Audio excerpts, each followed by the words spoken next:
The British people have voted to leave the European Union, and their will must be respected. I want to thank everyone who took part in the campaign on my side of the argument, including all those who put aside party differences to speak in what they believed was the national interest. And let me congratulate all those who took part in the Leave campaign for the spirited and passionate case that they made. The will of the British people is an instruction that must be delivered.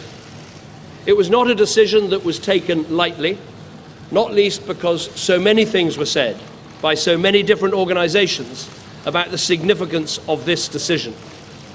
So there can be no doubt about the result. Across the world, people have been watching the choice that Britain has made.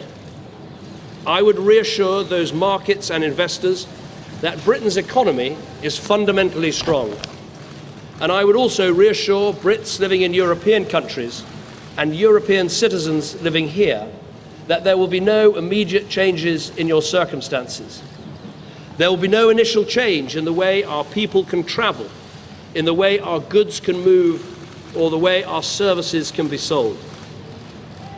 We must now prepare for a negotiation with the European Union. This will need to involve the full engagement of the Scottish, Welsh, and Northern Ireland governments to ensure that the interests of all parts of our United Kingdom are protected and advanced. But above all, this will require strong, determined, and committed leadership. I'm very proud and very honoured to have been Prime Minister of this country for 6 years. I believe we've made great steps, with more people in work than ever before in our history, with reforms to welfare and education, increasing people's life chances, building a bigger and stronger society, keeping our promises to the poorest people in the world, and enabling those who love each other to get married whatever their sexuality. But above all, restoring Britain's economic strength. And I'm grateful to everyone who's helped to make that happen. I've also always believed that we have to confront big decisions, not duck them. That is why we delivered the first coalition government in 70 years to bring our economy back from the brink. It's why we delivered a fair, legal, and decisive referendum in Scotland. And it's why I made the pledge to renegotiate Britain's position in the European Union and to hold a referendum on our membership, and have carried those things out. I fought this campaign in the only way I know how, which is to say directly and passionately what I think and feel, head, heart, and soul. I held nothing back. I was absolutely clear about my belief that Britain is stronger, safer, and better off inside the European Union. And I made clear the referendum was about this and this alone, not the future of any single politician, including myself. But the British people have made a very clear decision to take a different path. And as such, I think the country requires fresh leadership to take it in this direction. I will do everything I can as Prime Minister to steady the ship over the coming weeks and months. But I do not think it would be right for me to try to be the captain that steers our country to its next destination. This is not a decision I've taken lightly, but I do believe it's in the national interest to have a period of stability and then the new leadership required.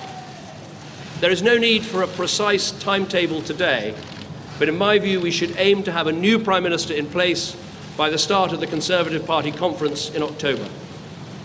Delivering stability will be important, and I will continue in post as Prime Minister with my Cabinet for the next 3 months. The Cabinet will meet on Monday. The Governor of the Bank of England is making a statement about the steps that the Bank and the Treasury are taking to reassure financial markets.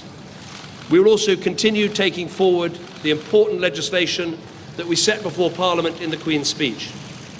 And I've spoken to Her Majesty the Queen this morning to advise her of the steps that I'm taking.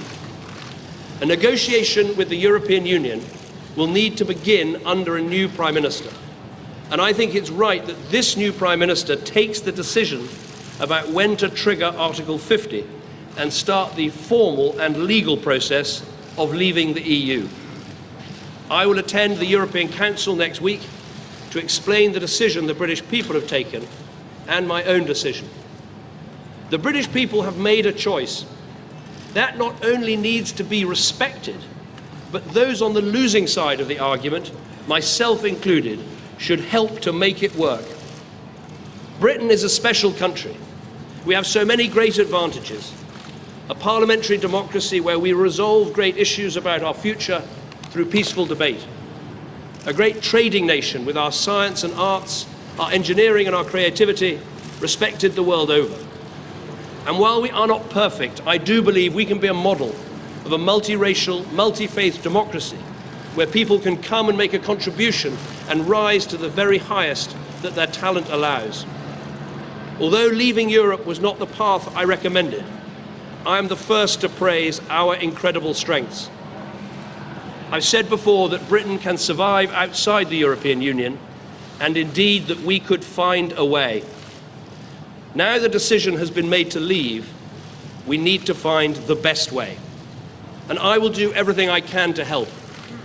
I love this country, and I feel honoured to have served it. And I will do everything I can in future to help this great country succeed. Thank you very much.